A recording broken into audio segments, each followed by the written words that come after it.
আজকে আমি আপনাদের সঙ্গে কচুরলতি ঝালের রেসিপি শেয়ার করব বা চচ্চড়ি যে যেটা বলেন। এইভাবে বানালে মুখে স্বাদ লেগে থাকবে। নমস্কার বন্ধুরা, মাম্পিডর জয় চ্যানেলে সবাইকে স্বাগত। তো চলুন দেখে নেওয়া যাক আজকের এই রেসিপি। এখানে কচুরলতি খুব ভালো করে ছাড়িয়ে পরে কেটে ধুয়ে রেখেছি। আর এইখানে দেখুন কিছু কুয়া রসুন আছে, কাঁচা লঙ্কা আছে, এটা আমি বেটে নেব। দুটো টমেটো আছে, আর এখানে পেঁয়াজ আমি কেটে রেখেছি, পেঁয়াজের পরিমাণ একটু বেশি লাগবে।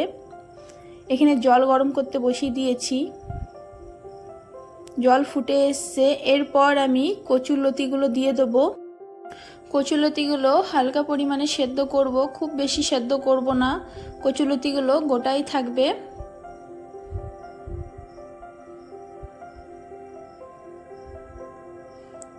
এখানে দেখুন কচুরলতি সেদ্ধ হয়ে গেছে, আপনাদের দেখাচ্ছি।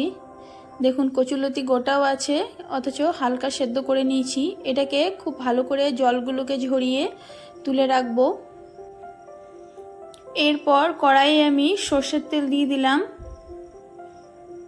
তো এখানে তেলটা গরম হয়ে গেছে। এরপর একটু কালো জিরে ফোড়ন দিয়ে দিলাম আর পেঁয়াজগুলো দিয়ে দিলাম। পেঁয়াজের পরিমাণটা একটু বেশি লাগে, আর নুন দিয়ে দিলাম স্বাদ অনুযায়ী। পেঁয়াজটাকে হালকা করে ভেজে নেব।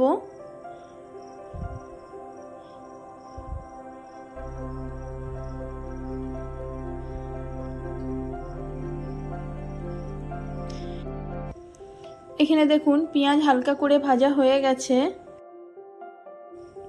রসুন আর কাঁচা লঙ্কার পেস্ট আমি দিয়ে দিলাম। এরপর টমেটোগুলো দিয়ে পরে একটুখানি মশলাটাকে হালকা ভেজে নেব। তারপর গুঁড়ো মশলাগুলো দেব।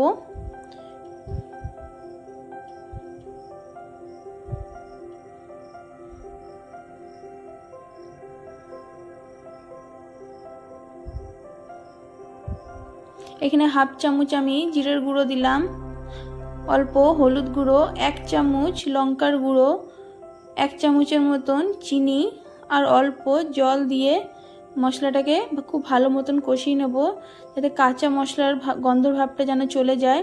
ঝালটা আপনারা নিজেদের অনুযায়ী দেবেন।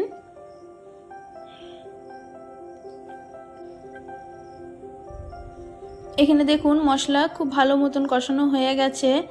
এরপর যে কচুরলতিগুলো ছিল সেগুলো আমি এর মধ্যে দিয়ে দিলাম, আর 2 চামচের মতো সর্ষে বাটা দেব। বাটি ধুয়ে আমি অল্প জলটা দিয়ে দেবো, দিয়ে এটাকে খুব ভালো করে মিলিয়ে নেব। গ্যাসের ফ্লেমটা একদম লোয়ে রেখে এটা 15 থেকে 20 মিনিটের মতন এইভাবে আমি রান্না করে নেব। এটা খুব নাড়াচাড়া করলে কচুরলতিগুলো ভেঙে যাবে। এটাকে খুব ভালো করে মিলিয়ে আমি এইভাবেই রেখে দেবো। ঠিক 3 থেকে 4 মিনিট পর পর মাঝে মাঝে আমি নেড়ে দেবো। তো দেখুন এখানে 15-20 মিনিট ধরে আমি খুব ভালোভাবে কচুরলতিটা রান্না করে নিয়েছি। কচুরলতিও একটাও ভাঙেনি, গোটা গোটা আছে আর খুব সুন্দরভাবে হয়ে গেছে। তো আজকের এই রেসিপি আপনাদের কেমন লাগলো আমাকে অবশ্যই কমেন্ট করে জানাবেন। পরে আসবো নতুন কোনো রেসিপি।